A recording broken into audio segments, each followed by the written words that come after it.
आज मी मटारचा पराठा बनवते, एकदम कडेपर्यंत असं सारण भरलेला आणि पटापट असा बनवून तयार होतो. तुम्ही मुलांच्या डब्यासाठी पण देऊ शकता किंवा नाश्त्यासाठी पण बनवू शकता. आणि पराठ्यांबरोबर खाण्यासाठी दह्याचं रायतं करते. सध्या मार्केटमध्ये मटार भरपूर प्रमाणामध्ये येत आहेत, तर इथे मी 2 वाट्या मटार सोलून घेतलेले आहेत. हे जे पराठे आहेत ना मटारचे, हे मी नाश्त्यासाठी बनवते आहे. इथे एक पॅन घेतलेला आहे. पॅनमध्ये तेल घालून घ्यायचं आहे 1 चमचाभर आणि त्याच्यावर लसणीच्या पाकळ्या घातलेल्या आहेत. जेवढी लसूण घेणार तेवढंच आलं घ्यायचं आहे आणि 4 इथे मिरच्या मी 2 तुकडे करून घेतलेले आहे. हे सगळं तेलावर छान असं एकदा परतून घ्यायचं आणि त्याच्यानंतर मटार आहेत ते घालून घ्यायचे त्या तेलावर. हे सगळं व्यवस्थित असं ढवळून घ्यायचं परतून. मटार असे छानपैकी तेलावर परतले ना की मस्त असे चवीला पण खमंग असे लागतात. त्याच्यामध्ये मीठ घालून घ्यायचं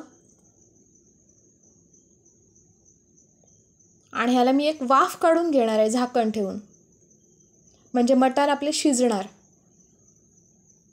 इथे एक वाफ आलेली आहे.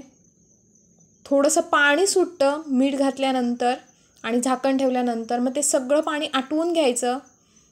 हे मटारचं सारण बनवून तयार झालेलं आहे. थोडं थंड करून घ्यायचं आहे आपल्याला. आता मी इथे पीठ मळून घेते.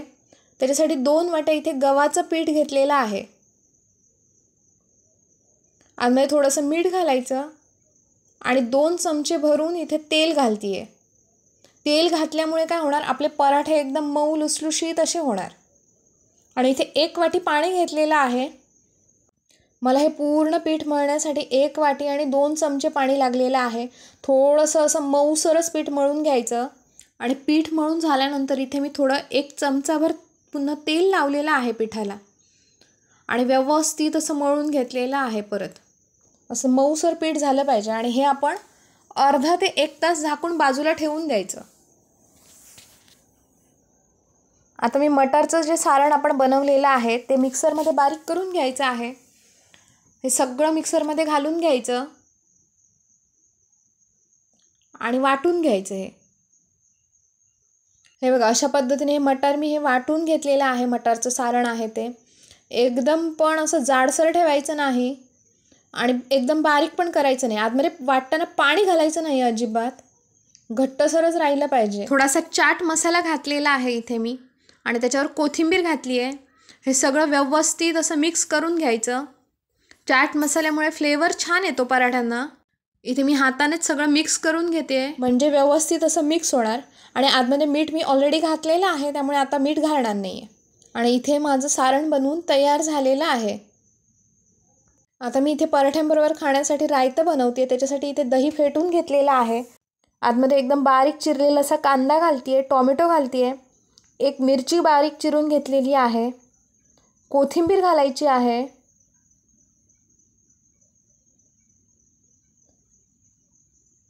चवीप्रमाणे मीठ घालते इथे आणि थोडासा चाट मसाला घातलेला आहे.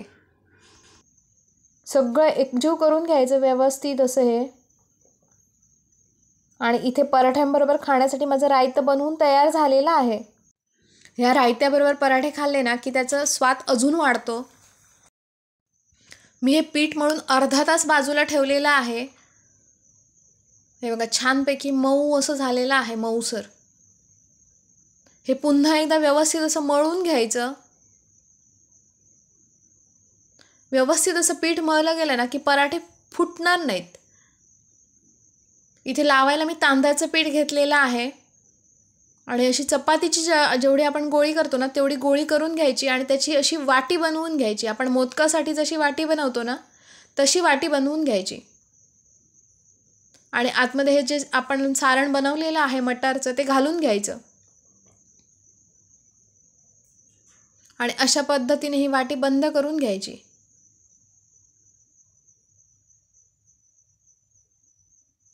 ही जी बंद करतोय ना आपण, ही बाजू आहे ना ही लाटताना खालच्या बाजूला आली पाहिजे पोळपाटावर.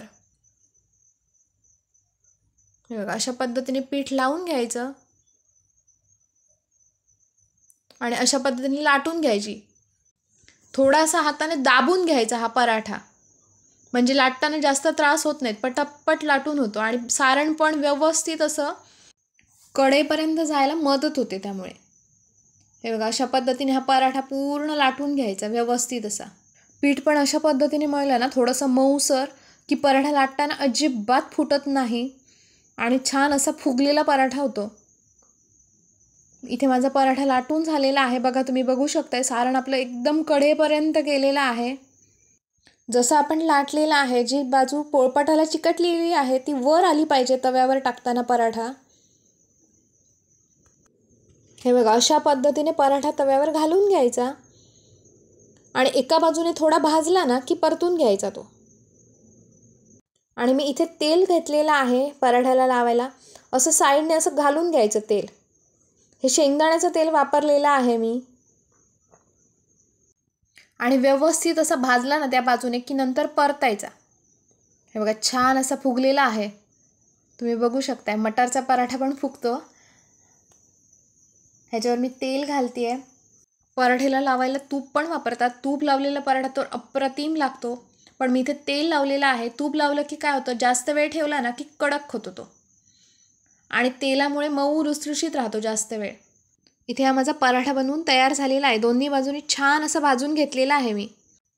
आता मी मटार चीज पराठा बनवते. तर हेच सारण मी बाजूला घेतलेलं आहे आणि त्याच्यामध्ये चीज किसून घालायचं आहे.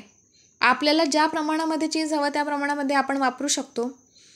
इथे एक वाटी बनवून घ्यायची गव्हाच्या पिठाची आणि त्याच्यामध्ये व्यवस्थित असं हे मटारचं सारण भरून घ्यायचं आणि व्यवस्थित असा हा लाटून घ्यायचा पराठा. मुलांना डब्याला द्यायला तर हा एकदम बेस्ट ऑप्शन आहे. आणि चीज तर लहान मुलांना भयंकर आवडतं. त्यामुळे अशा पद्धतीने थोडं चीज घातलं ना की मटार पण लहान मुलांच्या पोटात जातात. ते मस्तपैकी खमंग असं भाजून घ्यायचं आहे. हा पराठा बनवताना पण मी तेलाचाच वापर केलेला आहे. किती छान फुगलेला आहे तुम्ही बघू शकताय. मस्त असे आणि पटापट मटारचे पराठे बनवून तयार होतात. जास्त वेळ लागत नाही. इथे मी सगळे पराठे बनवून घेतलेले आहेत. 2 वाट्या मटार घेतलेले आणि 2 वाट्या पीठ घेतलेलं गव्हाचं. त्याच्यामध्ये माझे 6 पराठे बनवून तयार झालेले आहेत. आणि अशा पद्धतीने गरमागरम असे पराठे आणि हे रायतं आपलं बनवून तयार झालेलं आहे. तुम्हाला मी एक पराठा आता उघडून दाखवते. हे बघा, किती छान कडेपर्यंत आपलं सारण भरलेलं आहे. तुम्ही बघू शकताय. आणि असंच मस्त मस्त खावा, सुशेगात राहा आणि माझ्या व्हिडिओक लाईक आणि शेअर करा आणि माझ्या चॅनलला सबस्क्राईब करा. थँक्यू.